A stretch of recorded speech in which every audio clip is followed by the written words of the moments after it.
सरळ झोपा.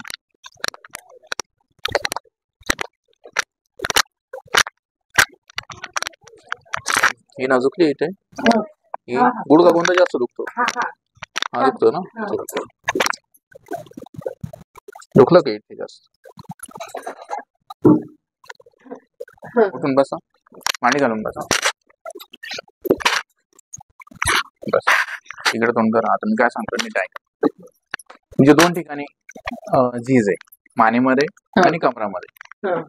पण त्या ठिकाणी मणक्यामध्ये गॅप पडून भरपूर दिवस झाले. आता मानेमध्ये झीज झाली ना, आता तुमचं काय, हा आमचा हात पुढे दुखतो इथे, सगळे बोट दुखत आहे आणि हा खांदा. बरोबर. इंजेक्शन घेतलं का पवार कडून महिनाभर? डॉक्टरांचं नाव नका घेऊ, फक्त किती इलाज केला, कुठं कुठं केलं ते सांगा. उद्या आणि तुला किती दिवसापासून इलाज करता? 10 वर्षापासून काही फरक पडतच नाही. ओके. या हातावर का गुडघ्यावर पण? सगळ्या इलाज करते, म्हणजे खांदा आणि गुडघा. गुडघा एकच गुडघा आणि वाकडे होते. डॉक्टर काय सांगितलं नाही काबड होतो, काय होतं सांगितलं नाही? असं सांगते ना, सांध्यावात ते. सांध्यावात नाही तुम्हाला? नाही ना. आता काय सांगतो मी, सांगतो. तुमच्या मानेमध्ये 4थ्या 5व्या मणक्यामध्ये नस दबली गेली, म्हणजे ती खाली सरकली. जी गादी आहे ती सरकली, वेळ दाबल्या दुखल बघा, दुखली काही ना. आता ही जी नस असते, ही नस डोक्याला, छातीला, पाठीला, शोल्डरला, हाताला कनेक्ट. ही दाबल्या दुखल बघा, दुखलं का? हीच नस खांद्याला, या हाताला कनेक्टेड आहे, हे दाबल्या दुख. म्हणून तुम्ही या खांद्या झोपले, हात जड पडतो, बधीर पडतो, मग या गोष्टी झोपलं का तसंच होतं. जास्त उशीर घेतल्या डोकं दुखणार, बस म्हटलं का चक्कर येणार. एखाद्या वेळेस घेतली तर. पण हे ना बोट सारखं आता ठसा ठसा ठसा ठसा. बरोबर. आता मी काय सांगतो नीट ऐका, नंतर बोलतो. आता तुमच्या इथून जी नस आहे ही सांध्यांना कनेक्ट असते. दिवसभरात हजारो सेल डेट होतं, रात्रीतून त्या रिजनरेट होतात. पण ही नस जेव्हा सांध्यांना कनेक्ट असल्यामुळे तुमच्याकडे काय होतं, वात येतो, बोट तुम्ही असं मोडता दिवसभरात. तर ते मोडल्यामुळे काय होतं, याची झीज आहे ती जास्त प्रमाणात होत चालली, त्याच्यामुळे तो सांधेवत होतो. समजलं? पण आमचं आरए टेस्ट पॉझिटिव्ह नाही. पण तुमचं काय होतं, शरीराने देवाने एक वरदान दिले, दिवसभर हजारो सेल डेट होतं, रात्रीतून त्या रिजनरेट होतं. पण हा नियम तुमच्या सांध्यांना लागू नये का? त्याला रक्तपुरवठा करणाऱ्या ज्या नस त्याच बंद आहे.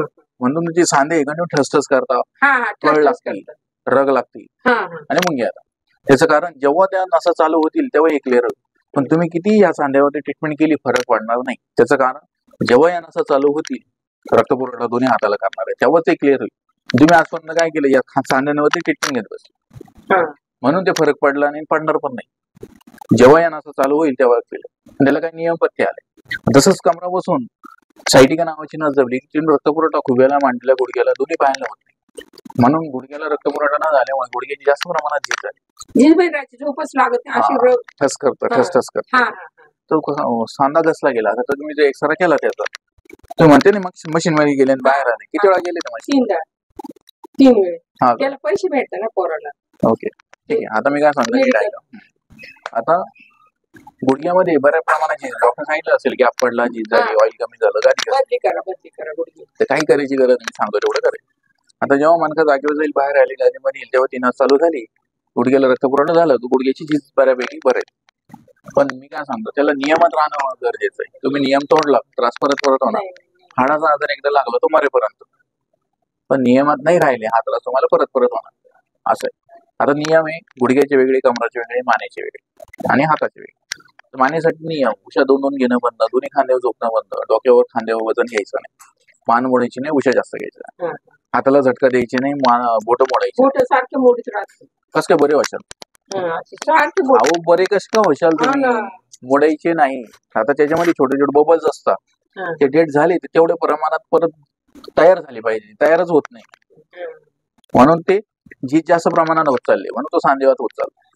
समजलं? बोटाला, हाताला झटका द्यायचा नाही, बोट मोडायचे नाही, डोक्यावर वजन, खांद्यावर वाकून 15 किलोचे पुढे वजन उचलायचे नाही, थोडे दिवस मांडी घालायची नाही. ते डॉक्टरने सांगितलं. मी काय सांगतो ते ऐका. आता मांडी घालायची नाही, गुडघ्या बसायचं नाही, थोडे दिवस आंबट, वातळ, गॅस होईल, ऍसिडिटी होईल, पित्त होईल, या गोष्टी खायच्या नाही. समजलं? हे नाही चालणार, डबल दुखल. हे जी मी सगळं आहे, मग ते खायच्या का? खायच्या नाही ना अजिबात. एवढे मोठे पाण्यात भिजून गुळ टाकते आणि पेते. चांगली गोष्ट आहे. मग कसं काय ठसठस करणार नाही? किती चिंचाचे झाड आहे? हे 2-3 आहे पण मग ते खालीच पाहिजे का? लोकांचे आमचे नाहीये. मग काय पण एवढी गोळा करून आणते पाण्यात टाकते गुळ टाकून पिऊन घेते. रोज? पहिले गावठी औषध करायचे लोक. हा कशासाठी सांधे दुखत आहे नाही म्हणून? नाही मग लघवीच्या ठिकाणी त्रास हा, होतो हा. नाही. गोळ्या लघवीच्या ठिकाणी त्रास होतो. मग तिथे पेन किलर खाता स्टोराईड खाता त्याचा हा. परिणाम होते. उष्णता भडकते ना झोपालतो. हे मी IMI चॅनल टाकणार ते तुम्ही बघायचं नंतर. हा झोपालतो. खाते तू. हा दही नाही खायचं. नाही खायचं.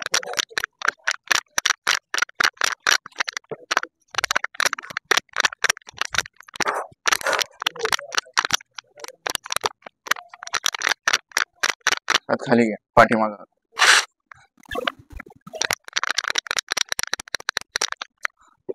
इकडे मान करा.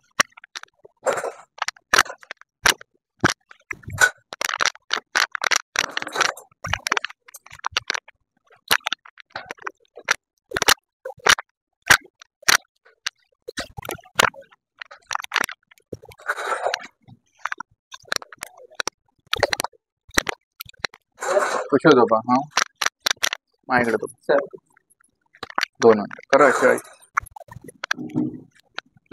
कुठं आहेस? पायकडे डोकं तिकडे करा.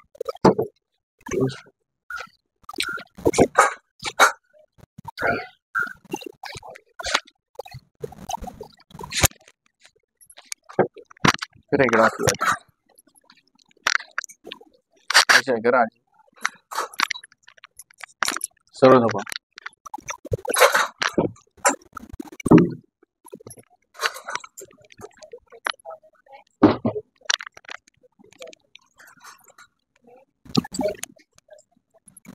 बस करा सरळ पाठीला सोडा.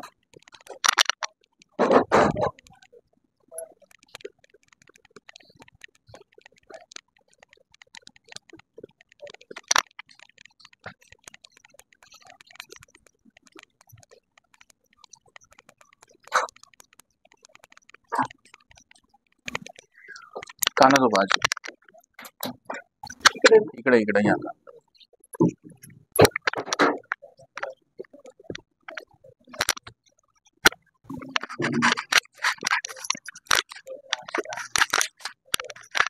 फिर तिकडे जागेच त्या कानाचं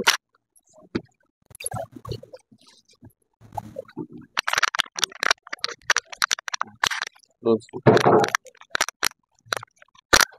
मॅडम पालतो झोपा पूर्ण पालतो झोपा. डबल ट्रीटमेंट आहे. मान दोन्ही हात कंबर दोन्ही पाय